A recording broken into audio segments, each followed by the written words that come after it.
The baby wouldn't stop crying, and she didn't dare move from the pile of hay where her body heat was keeping him alive. Her breath came out in steam, rising in the dark, huddled corner of a cabin that no one had thought would last the season. She could hear the wind screaming through the trees outside like it was alive and furious. The logs cracked under the weight of snow piled too deep for one woman to shovel. The front door was frozen shut from the outside. She knew because she'd tried to break through it with her shoulder earlier that morning. It hadn't budged, and still, the old trick was working. Somehow, the trick her husband had mocked, her neighbors had scoffed at, the old mountain wives had whispered about in their yarn circles like it was myth, folktale. But it was real. She had built it herself, without help, without telling anyone how, dug it, patched it, sealed it, buried it, and now it breathed warmth like a secret heartbeat beneath the cabin floor. The baby shuddered against her chest again, mouth dry and pink. She rubbed his little hands, pulled the heavy quilt tighter around both of them, and whispered a promise she wasn't sure she could keep. "You're gonna wake up warm. I swear it." Outside, the cold wasn't just weather anymore. It was turning into something cruel. The snows had started early that year, before anyone had finished gathering, before the men in the next valley over had returned from their last hunt, before the barrels were all filled, and with it had come the collapse. First one family's roof under wet sleet, then 2 boys gone missing in the canyon woods, then smoke no longer rising from certain chimneys. The mountains had gone quiet, but not her cabin, not hers. 3 weeks earlier, folks had stopped by to say she ought to move down into town for the season. "A widow don't belong up here through the freeze," they said. "A woman with a baby even less so." They had offered to haul her down with the next wagon run. They'd offered her half a bunk at the church lodge. They'd told her in every gentle, patronizing tone they could muster that she'd be safer elsewhere. She had smiled, told them thank you, and said, "I already got heat under my floor." They thought she meant a root cellar. They didn't understand, not then, not even when she showed them the low mound by the rear wall, where the dirt had been disturbed, the rocks placed just so, the narrow vent dug with her own hands. When she'd lifted the board and shown them the dark gap below, they'd laughed politely, and one had muttered, "Mountain madness." She hadn't argued. It wasn't something you could explain. She'd learned it from the woman who used to live in the hollow west of Knife Ridge, a woman no one talked about anymore, said she went strange after the freeze of '61, said she dug too deep into old Indian ways and lived too long by herself. But that woman had shown her something before she died, back when she was still married, when her husband had been alive, and they were still pretending they'd make a life up there with chickens and cut wood and a view of the valley. It wasn't just a fire pit. It wasn't just a root cellar. It was a buried heat chamber, clay-packed, angled just right, stones gathered from riverbeds that held warmth and gave it back slowly, dug beneath the main sleeping space and vented in a way that trapped the air. She'd thought it was nonsense, until the woman had brought her in during a snowstorm and the place had been warm as a bread oven, without a single flame lit. That woman had died alone in that shelter, but the trick had lived, and now she, the widow, was the only one on that side of the mountain, with warmth rising through her floor, while the others burned through wood faster than they could chop it. Not that she was gloating, not that she was proud. It was terror that filled her every time she checked the earthen duct, fear that it would collapse, that the frost would get in, that something would go wrong. It wasn't science, it wasn't guaranteed, it was faith and desperation packed into clay and rock. The second week of freeze had taken her neighbor's chimney. She'd heard the snap of it one night, then nothing, no sound from the cabin after that. The snow had buried the front half of it, and she hadn't seen movement since. The rest of them, in the higher ridge, were losing fire faster than they realized. Her baby's cheeks were still pink. That was her gauge, not a thermometer, not a clock. The baby's skin, if it stayed warm, then the chamber was still doing its work. But every morning brought a new worry. Rats, water leak, pressure from above. The trick required vigilance. She had to clear the narrow draw pipe that led from the chamber to the surface, had to uncap it at night to let the warmth cycle, then plug it at dawn before the frost seeped in, had to feel the clay seals around the stone bricks and listen for drips that might spell ruin. It was madness, they'd said, but they didn't hear the difference in the floorboards. Her floor creaked with life, with heat, with a hum that you couldn't hear until you'd been in 100 frozen cabins, and then stepped into hers and felt your toes again. She hadn't gone into town once since the freeze, hadn't been seen. Word had spread that she'd surely perished, that a woman alone with a babe couldn't have lasted this long, and they said it with that sadness people use when they want to feel righteous about not helping more. But her chimney still smoked, thin, slow, never too much, never enough to draw attention. She used bark, not wood, when she could help it, saved the logs for the worst days, let the chamber do the rest. The chamber, she had no name for it. The old woman hadn't given it one either. It was just the trick, and maybe that's all it needed to be. Now the wind shrieked again. The storm would last. through morning. Her supplies were low. There was 1 sack of oats, 2 jars of pickled turnip, some dried peas, a heel of hard cheese wrapped in muslin. It might stretch 5 days, 6 if she starved herself. But she wouldn't. The baby needed milk, and to give him milk, she had to eat. She closed her eyes and listened. Beneath the howl, she could still hear it, the low exhale from the vent stone, warmth like breath. But just before she drifted into sleep, she heard something else. Footsteps, slow, crunching against the hard snow. Not the wind, coming up the slope toward her cabin. Her eyes flew open. No one should be out there. Not at this hour, not in this storm. She pulled the baby close and waited, heart hammering, every muscle stiff. Another crunch, closer, then a knock, not hard, but there. 3 raps, then silence. She didn't move, didn't speak. Her shotgun was 3 steps away, leaning against the doorframe. The knock came again. She waited, counted the seconds. When she finally stood, barefoot and trembling, and eased toward the door, something deep in her told her this would be the moment the trick was tested. Not by cold, not by collapse, but by something or someone else. She didn't breathe until her fingers had wrapped around the cold iron of the shotgun,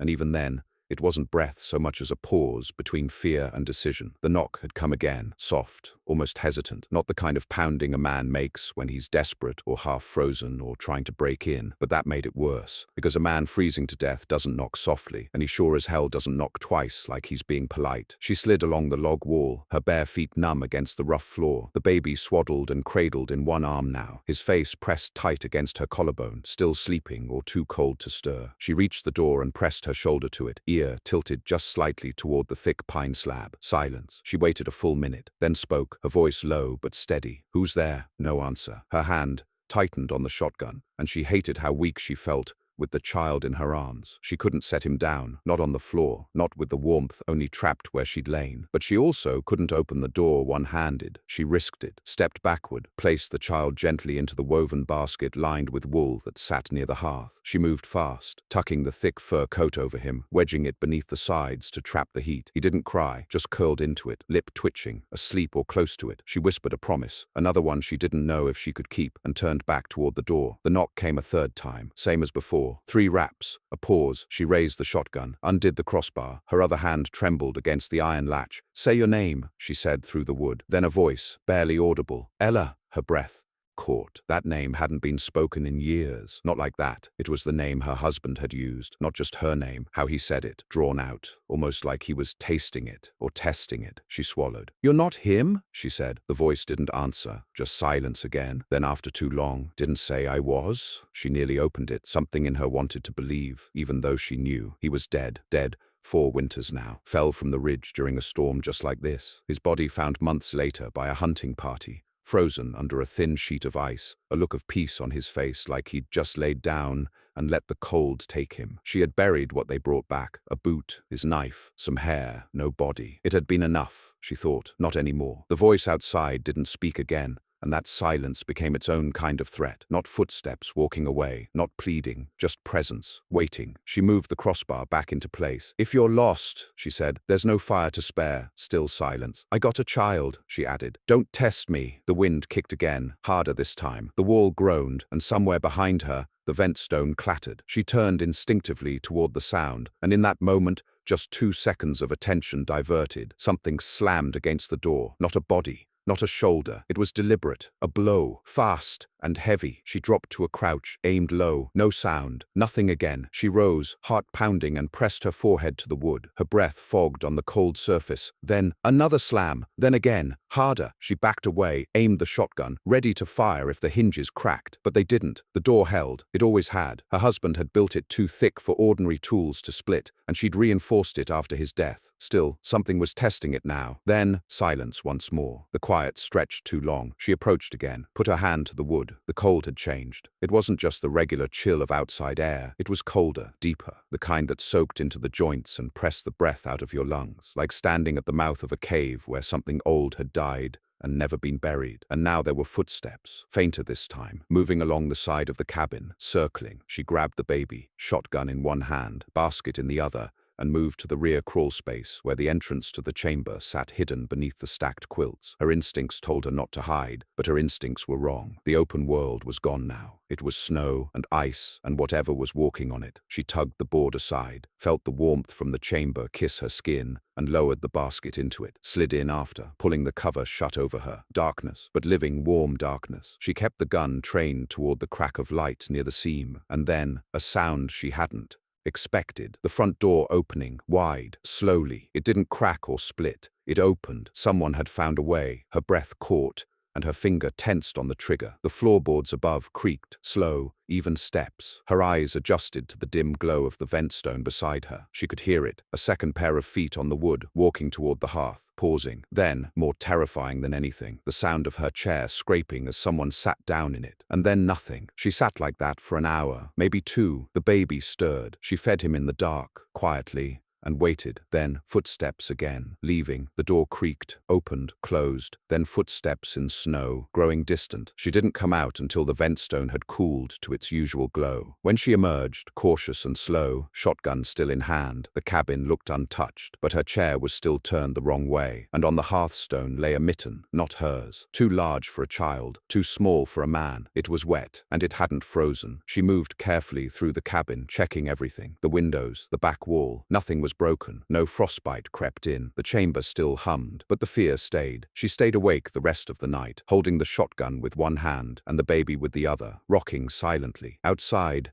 the snow piled heavier than before. Morning brought no sun, just the grey blur of a sky trying to suffocate the mountain. 3 days passed without another knock. Supplies dwindled. The trick kept working, but her strength began to thin. And then someone else came. Not at night, in the day. This time, it was a boy, maybe 12. Standing at the edge of her clearing, half buried in snow. She saw him from the small lookout slit she kept above the hearth. Just standing, not knocking, not calling out. She opened the door before she thought better of it. Rifle in hand, but lowered. The boy didn't flinch, just stood there. His lips were cracked, his coat torn, and he didn't have gloves. "I got separated," he said, "from my uncle." She didn't speak. "We were headed down the south ridge, fell through a snow shelf. I climbed out. I think he didn't." Still, she said nothing. "Your chimney's the only one with smoke." She narrowed her eyes. "Where's your homestead?" He hesitated. "Dead Horse Hollow. That was 6 miles east, over 2 ridges. Impossible on foot in a storm." She stared at him. "You walked 6 miles in that?" she asked. The boy just nodded. She gestured toward the lean-to. "You sleep there. I'll bring you food." "I'm cold," he said. She didn't answer, just stared. The boy blinked, then slowly turned and walked toward the lean-to, shoulders sagging. She shut the door and barred it again. The baby whimpered. She went back to the hearth, looked at the chair, still turned the wrong way. That night the wind howled again, and from the lean-to, she heard no sound, not even breathing. She waited until dawn before checking the lean-to. The storm had gentled, but not ended, and the snowfall still dusted down in slow, heavy flakes. It was hard to judge how long the boy had truly been there. The wind buried things fast in those mountains. 1 hour could pass like 3. The lean-to, a half-rotted structure from the days when her husband had kept goats, creaked on its frame. The door was wedged open by snow, not fully shut, and her boots sank ankle-deep as she stepped inside. He was gone. No footprints led away, no drag marks, no sign of a struggle, just the empty woven blanket she'd given him the night before, folded in a strange, careful triangle and placed in the center of the straw. Like someone had taken the time to be polite. She backed out, eyes scanning the tree line. Nothing moved. Nothing made sound. The air was thick with the hush of snowfall. Her breath fogged sharp, but not unbearable. The heat in the cabin must have still radiated out a little. It always did. That was the flaw in the trick. It couldn't be fully hidden. The warm spots would melt frost just slightly around the chimney, and from a distance that drew attention. She returned inside, bolted the door,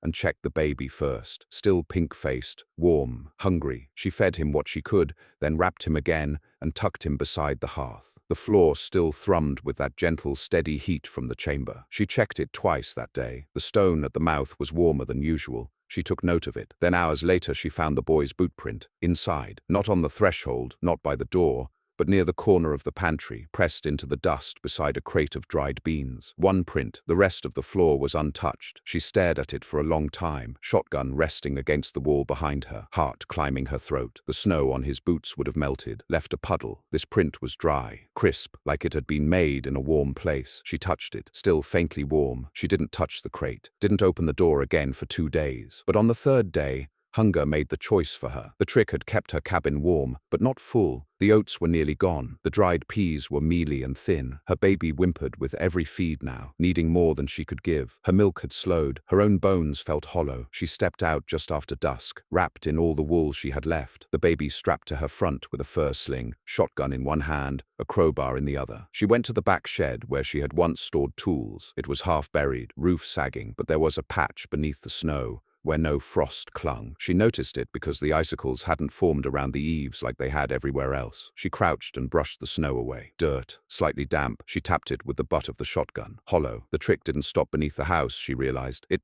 extended. Somehow, she pried up the plank floor, found a narrow tunnel packed with river stones and clay, running deeper under the hill. A second vent, one she hadn't built. Her throat closed. Her husband hadn't built it either. This wasn't part of the original plan, but it was warm, noticeably so. The air coming out was dry and fragrant, like fire-warmed earth. She dropped to her knees and crawled a few feet in. The warmth grew, the silence too. She stopped at a bend and peered in. There, in a small chamber no wider than a root cellar, she saw it. A stone circle, low to the ground, covered with blackened soot marks, but no recent ash. Around it, dried bundles of pine needles, woven in circles like charms, an iron kettle, empty, a child's shoe, a rag doll, and on the wall, scratched into the clay, marks, not letters, not quite symbols either. They looked old, made with care. She didn't go further. She backed out slowly, sealing the entrance with snow and the broken plank. Then she returned to the cabin, checked her own chamber beneath the hearth, still steady, still breathing warmth. But the warmth now felt like it was feeding from something deeper. She told herself the trick had layers, that the woman who taught her had known things she hadn't shared, that perhaps this was part of it. But deep down, she knew better. That night, the chimney smoked too heavily. A puff of black soot flared from it, and the draft pulled wrong. She knew because the air in the cabin turned sharp, as if it had inhaled something it shouldn't have. She opened the door for fresh air and found footprints, many of them. Not just one boy, small prints, dozens, all circling the cabin, all leading nowhere. She slammed the door shut and bolted it, this time stacking furniture against it. She put the baby on the mattress, wrapped in every blanket she had,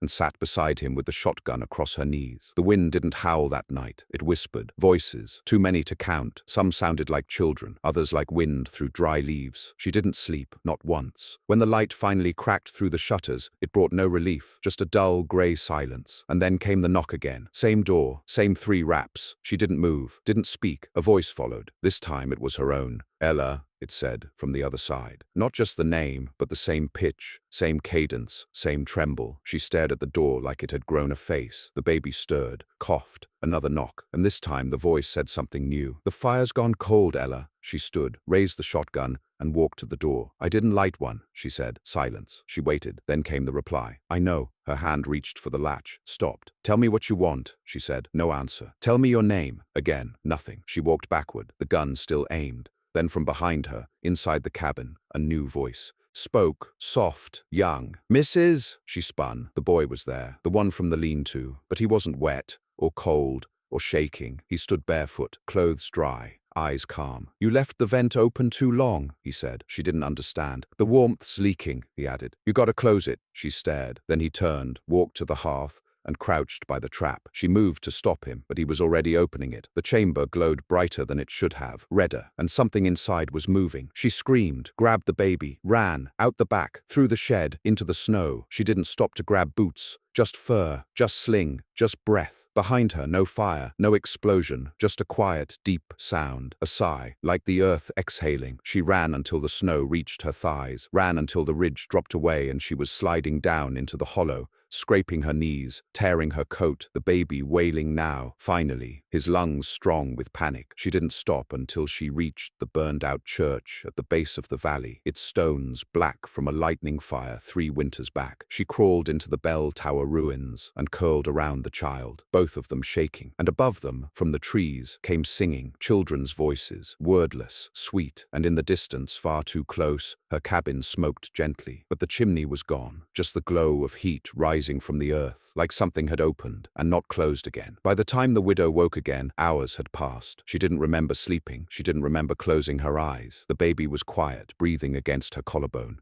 his cheek warm with sweat, not chilled, not even cold, but she could still see her breath misting in the faint morning light. That wasn't right. The bell tower ruin should have been freezing. The stone floor, the gaps in the burned beams, the shredded roof, All of it should have pulled the warmth from their bones. But her skin prickled with heat, and the air smelled like earth and iron. She sat up slowly. Then she saw it. The ground beneath her was warm. Snow had melted in a perfect ring around where she'd curled up. Not steaming, but dry. The frost had stopped short of her boots, forming a thin line like a barrier. She placed her hand on the stone. It pulsed, not fast, not alive, but steady. A warmth that should not have been there. Not in ruins, not with no fire, not with no shelter. And then her stomach turned. She recognized the feel of it. It was the same as the warmth from the chamber, the same as the vent under her hearth, the same as the earth pulse she'd felt when she first dug the trick with her own hands. It was spreading. She looked toward the ridge. Her cabin still stood, barely visible through the snowdrift and haze, but it was no longer smoking. The chimney had collapsed or disappeared. The roof was intact, the outline still sharp, but something was wrong with the snow around it. It had sunken, like the earth had pulled in. The slope of the ridge beneath the cabin looked different now, less natural. The trees surrounding it leaned inward, and in the distance, near the edge of her view, 3 figures stood motionless just beyond the tree line. Small, thin, children, but not quite. Their silhouettes were too still, too even, arms at their sides, faces turned toward her but without movement. Snow fell through them like they were shadows on a wall. She turned away quickly, clutched her child, told herself not to look again. She didn't. She walked, not toward the town, not down the logging path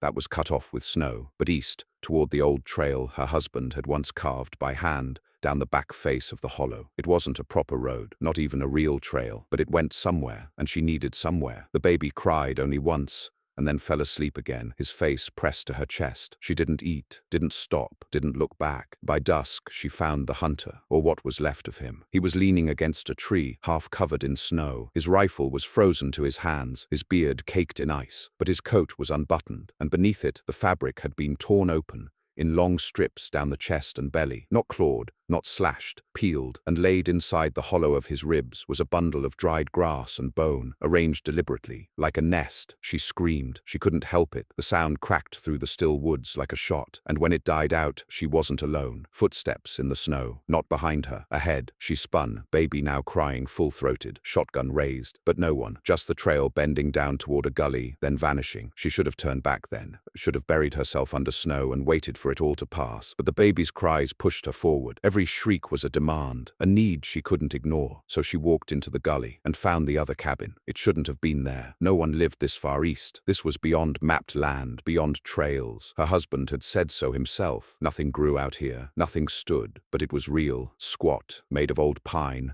blackened by smoke, chimney long gone. The front window was shuttered, door slightly ajar, no footprints around it, no path, just standing in the center of the hollow, like it had been waiting. She should have kept walking, but the baby wailed again, desperate now, and inside her, something broke. She stepped in. It smelled of clay, of smoke, and dry pine. The hearth was empty, but still warm, and at the center of the cabin, beneath the floorboards, she saw it again, the pattern. Not a chamber this time, not a trick, a design, burned into the floor, circular, symbols etched around the ring, the same ones she'd seen under her shed, on the clay walls, old, careful, not just made, remembered. And in the corner, sitting in a rocking chair, was the old woman, the one who had taught her the trick, dead 10 years now, but alive in that room. The widow didn't speak, couldn't. The old woman smiled, eyes cloudy, mouth soft. "You brought him," she said, nodding toward the baby. The widow backed away. "I didn't bring nothing," she whispered. The old woman didn't argue. "Do you understand now?" she asked. "No," the woman gestured to the floor. "It was never just heat," she said. "It was memory. Earth remembers warmth. It remembers the ones who dig deep, the ones who ask." The widow shook her head, holding the baby tighter. "I didn't ask," she said. "You did," the woman said gently. "Every time you begged for warmth, every time you pressed your hands into the dirt and asked it to save him." She turned, looked to the hearth. They heard. Who? The ones beneath, the old children, the deep blood. "I don't believe in that," the widow whispered. "But you used it." The widow shook. "It was just stone, clay. I built it. I made it." The woman laughed, softly, sadly. "You made the door," she said. "They made the heat." Then she stood, slowly. Her legs creaked, her form thin and tall. "Now they want what was promised." The widow raised the shotgun. "He's not yours. He's not theirs either," the old woman said. "But they'll ask, and you'll have to say no or yes." The room went still. The fire in the hearth, though unlit, flared once, briefly, and went dark again. "I came here for shelter," the widow said, voice cracking. "And you found truth," the old woman answered. Then she stepped into shadow and was gone, not vanished, not disappeared, gone like she had never been there at all. The widow stood alone in that cabin for a long time. The baby fell quiet, and from beneath the floor came a new sound. Not heat, not hum, but breathing. She didn't move. The breath beneath the floor was unmistakable, slow even, and impossibly deep, as if the whole cabin was balanced on the chest of something sleeping, something older than stone, older than snow. She clutched her child so tightly now that his little fists pressed into her ribs. But he didn't cry anymore. He didn't stir at all. His head was turned toward the floor, eyes wide open. She spoke without meaning to. "You feel it too, don't you?" It wasn't a question. It was something pulled from her throat like mist from the heat. The baby blinked. His skin felt warm again. Not just warm, flush with life. His cheeks had gone soft, pink, like he'd just been fed. But she hadn't fed him. Not since the slope. Not since the footprints around her cabin. Not since the old woman's voice in the trees. She looked to the hearth. Still cold. No fire. But the air was thick with warmth. The kind that pressed against skin from every direction. Not like a flame, but like breath. Like body heat. Like being inside something instead of beside it. She stepped back. Her boots echoed against the wooden floor, and the boards gave slightly, like she was stepping on sponge rather than wood. The room was wrong now, too round. The corners seemed to drift away if she looked too long. The light didn't sit right. The windows were still shuttered, yet she could see perfectly. She set the baby down in the old pine cradle in the corner. It rocked slightly of its own accord, like someone had just nudged it. She looked to the floor again. The symbols in the wood were deeper now, burned through the grain, and the ring pulsed faintly with that same earth hum she'd once thought was the clever work of stone and fire. But it wasn't heat rising through the floor anymore. It was invitation. She backed away toward the door, boots thudding dully. The latch was still in place. She reached for it, pulled. The door didn't budge. She tried again, harder. No movement, not even a creak. She pushed instead, kicked it. It didn't even vibrate, like it had become part of the wall, or the wall had become part of something else. The breathing grew louder now, not aggressive, not angry, just steady. Present. It didn't want her gone. Not yet. She turned, pressed her back to the wall, shotgun clutched in both hands now, the iron stock slick with sweat from her palms. The baby cooed softly in the cradle, not crying, not cold, just waiting. Then without warning, a whisper, not from the floor, from the ceiling. It came down like dust, brushing her ears. "Promise." The voice was hundreds, men, women, children, layered together, the same cadence she'd heard outside her own cabin weeks ago. That word, again. "Promise." She opened her mouth, but her tongue felt thick. "What do you want?" she managed, and the voice said all at once, in a harmony so soft it barely disturbed the air. "Heat, memory, return." She stared at the floor, the symbols, the ring.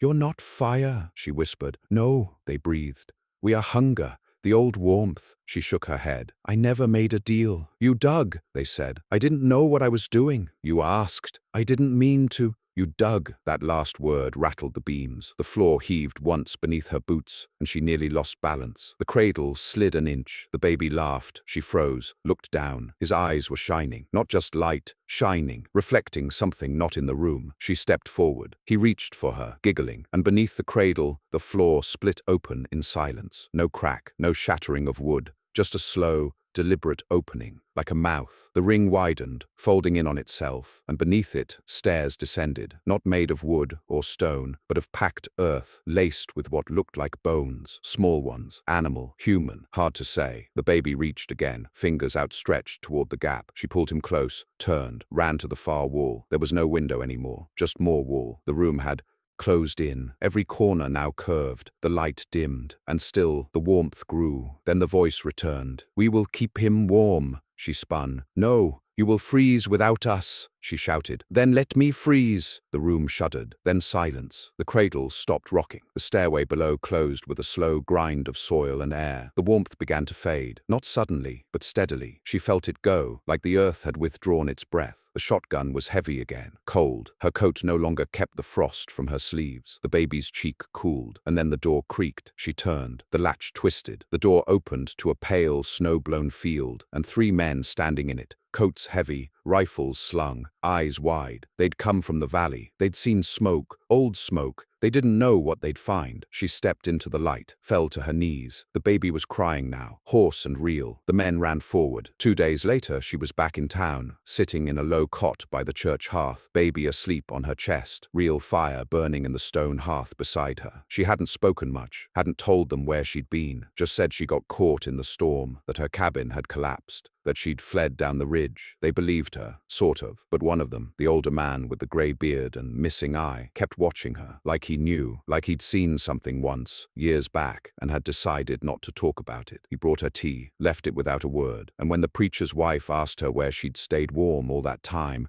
where she'd found shelter, she just said, "An old place, with old tricks." She didn't go back up the mountain, not that season. She stayed in town, worked at the mill, tended to the child, kept quiet, but late at night she'd wake in a sweat, the child perfectly still in her arms, and she'd swear the warmth beneath the mattress wasn't from fire or blankets. And when the spring thaw came, she returned to the site. Just once. She hiked up the ridge, now dry and cracked with runoff, the trees bare and bending. She reached the place where her cabin had stood, but it wasn't there. No debris, no chimney bricks, no splintered timber. Just a flat patch of earth, bare and clean, where snow didn't stay long and the grass hadn't grown. She knelt there, pressed her palm to the dirt. It was cold, truly cold. No hum, no warmth, no breath. And for the first time in months, she wept, because the trick was gone. But something had learned her name, and someday it might ask again.